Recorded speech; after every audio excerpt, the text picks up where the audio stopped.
سفید پوش خلق وته وي د خدای تعالی فقیران دي، خواهشات خو پرې د ضرورت هم نه پوره کیږي، خو هغوی د الله نه بغیر چا نه نه غواړي.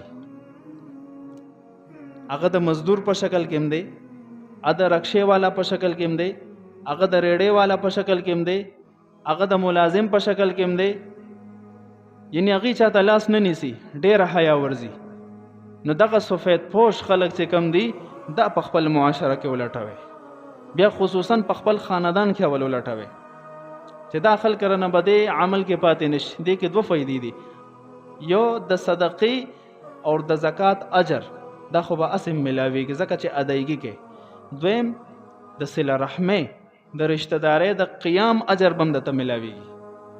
بار خو صرف د زکات ادایګي اجر شو، صله رحمي نشته.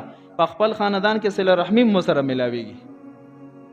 په خاندان کې لږ نظر واچوي، داسې خلک هم موجود وي چې د هغوی د یو وخت وي د بل وخت نه، او زه 3 ټایمه خورم. افسوس ته ډېر افسوس دی. نو د دغه خلکو خیال پکې وساتو. سفید پوش په سپینه جامه کې دي، د الله نه بغیر چاته لاس نه چاته محسوسوي.